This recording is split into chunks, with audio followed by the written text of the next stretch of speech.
I'm Big Cal and welcome to my world. Today, a recent video games pickups video. So the first part will be games that I got in the last month or so since the last video, and the second lot of games after that are from the Doncaster video game market that I went to on Saturday. There's a nice little poster in the background there with the dates for next year. I'll be going to June 28th, 2020.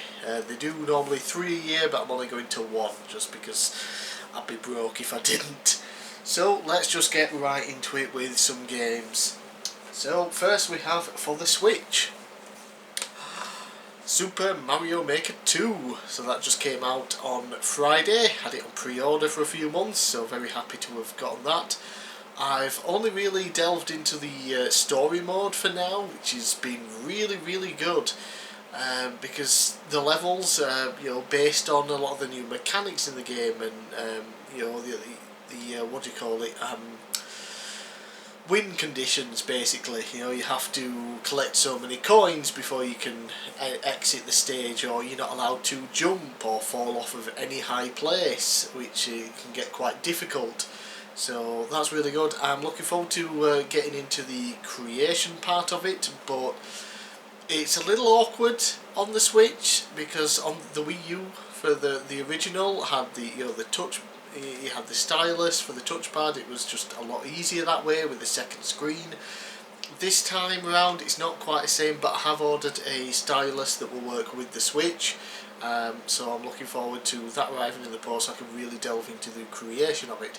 And I'll probably have a first impressions video out at the end of the week for this, after the stylus comes and I can do more with the creation tools. Also out on Friday was Bloodstained Ritual of the Night. Basically Castlevania without the Castlevania license. This was on Kickstarter, and I originally backed it way back when it first came on. But then they decided to scrap the Wii U version, which in hindsight, yeah, I can understand now. But I got a refund because I wasn't expecting to own either a Switch or a PS4 by the time it actually came out. Of course I now own both, but I didn't know back then that I was going to be able to, so I decided to cancel the Kickstarter. But I have pre-ordered it obviously and picked it up, and so far I'm having a lot of fun with it. I've heard bad things about the Switch version. So far I haven't encountered any issues. It's a very fun game and very Castlevania Symphony of the Night-ish. So that's cool. And lastly for Switch games, this one came out last week. So it is the remaster of Crash Team Racing. I've already done a first impressions video of this, so check that out. I'll put a link down below or something. So check that out and to hear my thoughts on that. Mega Drive game now, a Japanese one. It is, I think the full name is Cutesy Suzuki Ringside Angels, and it is of course a Japanese wrestling game featuring an all-woman roster. So I had to pick that up for my wrestling collection. And then a game that's not quite a wrestling game, but it does have wrestling in the title, and there are different teams based on sports. One is wrestling, and that is Wrestle Board. So I think this was originally, was it only a Japanese exclusive? I think it's actually also coming out on the Japanese version of the Mini Mega Drive. Not sure, don't think it's coming out of the English one, is it? I don't know, but basically when you get into it it's all in English anyway, so that's kind of cool. It's kind of like a weird sports game, almost like football or soccer to those outside of countries that use the actual real term for it. So it's kind of like a football game, but you can attack and battle and things. I haven't quite got into it yet, so I'm not sure of the controls or anything, but yeah, it's sort of kind of for my wrestling collection. And the website that I ordered those two from, the guy took a little while, took about a week and a half to process my payment to get the order through, so as an apology he sent me a free game. Very nice. Unfortunately the free game was another Japanese Mega Drive game. Nothing against those in particular obviously, but this one is a strategy game. It's Genghis Khan 2 I believe, and yeah, look on the back, I'm never going to be able to understand a single thing of this. I'm not big on the old school strategy games anyway from this era, but Japanese ones are just impossible to play without, you know, knowing Japanese. Another game from my wrestling collection, this one was exclusive to the Latin market, I believe, and that is AAA Lucha Libre Heroes Del Ring on the PS3. There's also, I think, a Wii version, which is actually quite rare, I believe, but this I actually got it for a really good price. It was only £14 on eBay. That included shipping. The game, from what I've played, it's decent, but it feels far too slow, so that is kind of a problem. But it actually seems like it could be fun if I can get used to it being a bit slow, and figure out properly the controls, and by figure out I mean actually read the manual and learn it. It could be a pretty fun wrestling game. Didn't get great reviews when it came out, but you know, whatever. So there's that. Mentioned this in a video recently, but here it is again just for the Pickles video. Is Watch Dogs 2, the deluxe edition, which basically comes with a map and some lithograms and a couple of bits of digital content. I have a history, of course, with the original game. I bought the Dead Sec edition on the PC and just never played properly on the PC. It was terrible, and I've just never really gotten into it since. But I've heard this one's really good, and so far, just playing the first sort of introductory mission, I've already enjoyed it more than what I played with the original Watch Dogs, and it is making me more hyped for Watch Dogs Legion now. And lastly, for games that I got before the retro gaming market, we have a new old game. It is the Data East All-Star Collection for the NES. So this is really nice. The company Retrobit has licensed a bunch of Data East games and collections. They've got this one here for the NES, and it includes Bad Dudes, Side Pocket, Ring King, Buggy Popper and Burger Time.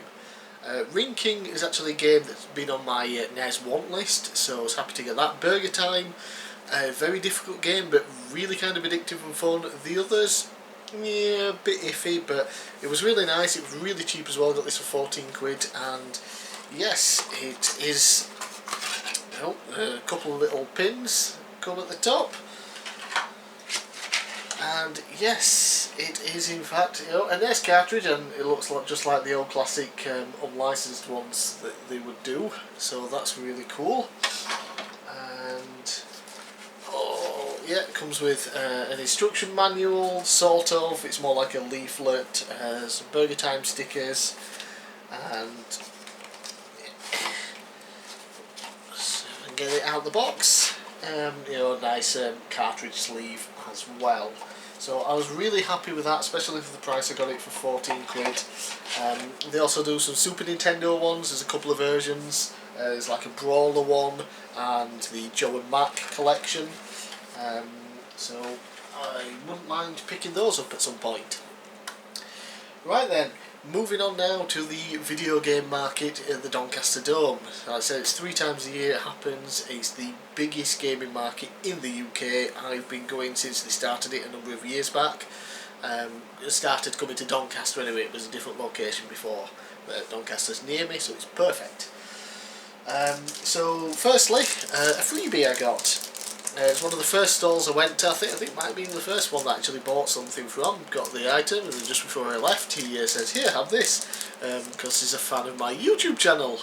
I know, those people exist. There are people watching this video right now. It's crazy. Well, not right now because I'm recording it right now. But when you're watching this right now, you're watching it. So technically, it's true, sort of. Yeah. So he gave me a nice freebie. Some Monster Hunter World pin badge sets. So they're really cool, really high quality, nice metal. Not something I would normally get myself, but yeah, as a freebie, very nice. So thank you very much for those. Yeah, okay, we've got some Game Boy Advance games. Power Rangers Wild Force.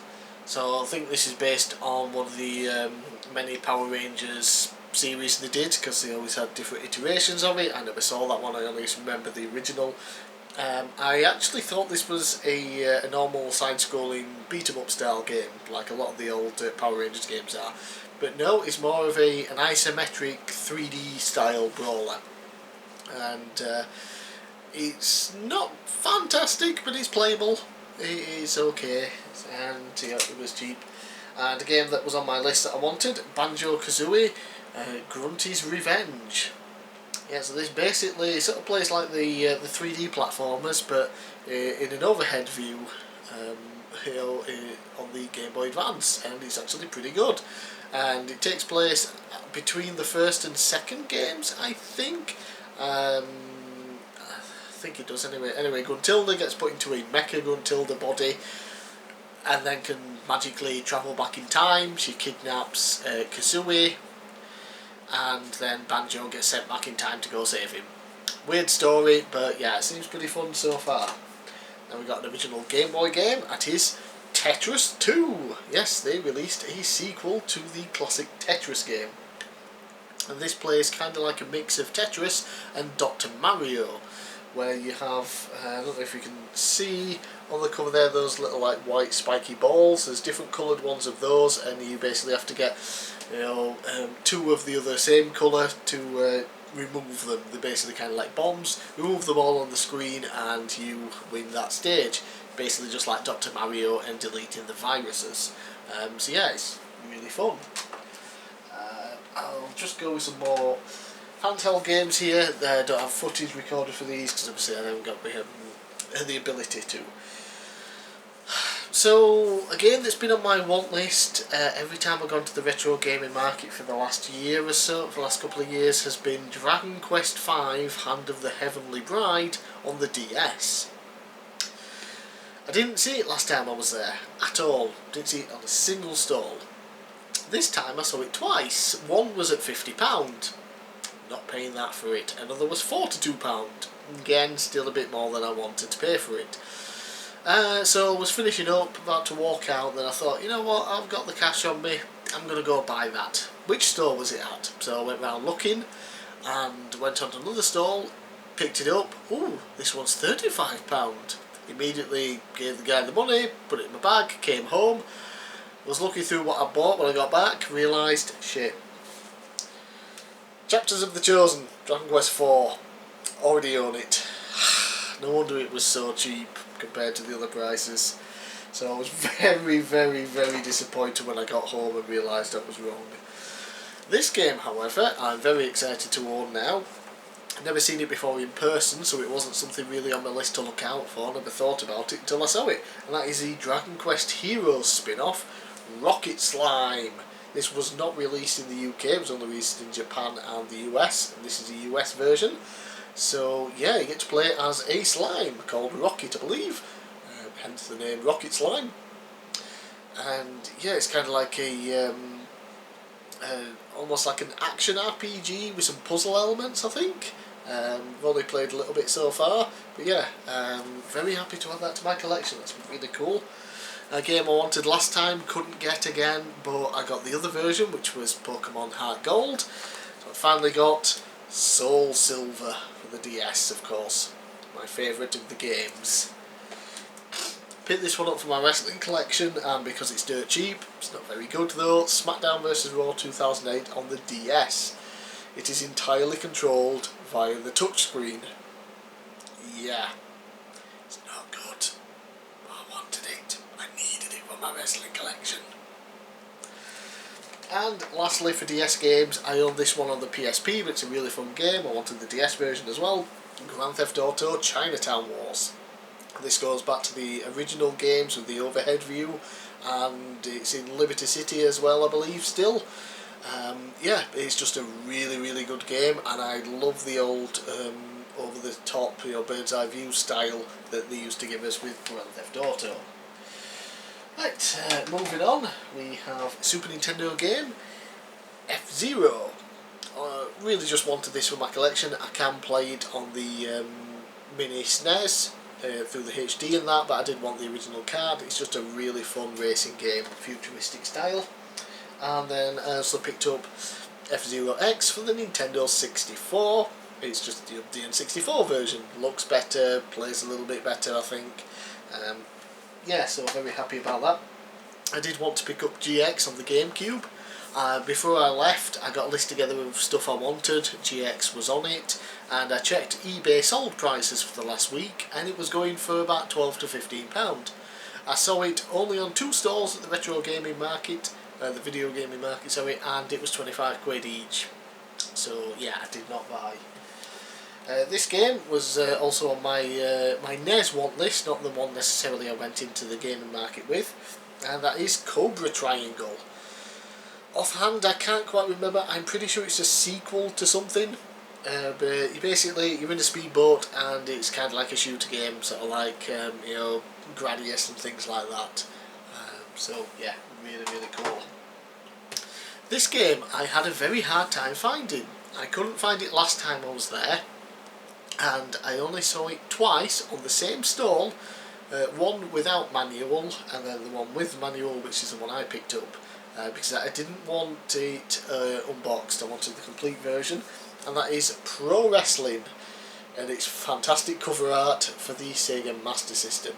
Mainly for my wrestling collection, of course, but yeah, I don't own a Master System, but I can play it on the Game Gear using the Master System adapter. It is not just a port of the Pro Wrestling from the NES, it's a completely different game, not as good, but still quite fun from the few moments that I played it on the Game Gear. Next, move on to something slightly more modern for the GameCube, and it is Tony Hawk's Underground 2. I was a huge fan of the Tony Hawk's games on the PS1, but after that I kind of lost track of the games because well, I didn't have a PS2, that's where they were kind of most popular on. I didn't have a GameCube back then. I had an original Xbox, but I just never really bothered buying another Tony Hawk's game. I don't know why. So I finally got around to start to collect a few more of them, and Underground 2 is one of them. The footage I recorded, I am pretty terrible at, just because I'm not used to playing the Tony Hawk's game with a GameCube controller. I've only ever played it really on PlayStation system, and their controllers are pretty much the same throughout, so yeah. So going to fall here, and next we have Metroid Prime 3 Corruption. That's on the old Wii. Needed this just to add to the Metroid Prime collection. I currently own 2 on the GameCube. I did want 1 as well, but it was going for a bit too much to the gaming market, although I have since ordered it online from a seller. Yeah, so got that. Looking forward to playing it. Haven't been able to test it as of yet, unfortunately. And the same goes for another Wii game, Donkey Kong Jet Race. And it's basically a sort of racing game with Donkey Kong. Not quite the Diddy Kong Racing sequel that we all wanted, but it is a racing game. Looking forward to actually trying it out. But it does use motion controls, which it's either going to be really fun to play or really frustrating. I guess I'll just have to wait and see. And lastly, another game I haven't tested yet, but I don't really need to because I know what it's going to be like. It is an original Xbox game, Metal Slug 4. Love the Metal Slug games, run and gun games, just really fun, just blasting through enemy after enemy, firing rockets and explosives and everything, just really cool. And yeah, I didn't realise it would actually be released on the Xbox. When I looked it up, actually just before I did the video, I was looking up to see what review scores were like. I couldn't really find anything for just the Xbox version, but I did notice some listings on eBay, and it was going for like 12 to 15 quid. Got it for a £5, so I'm pleased. And those are all my recent pickups from the retro. I keep calling it the retro gaming market. It's just the video gaming market. So all my pickups from there, as well as some that I got before I went there. So I'm Big Cal. Thanks for watching. Let me know down below what you thought of my pickups. Let me know what you got recently, if you went to the video game market as well. So thanks for watching. I'll see you again next time.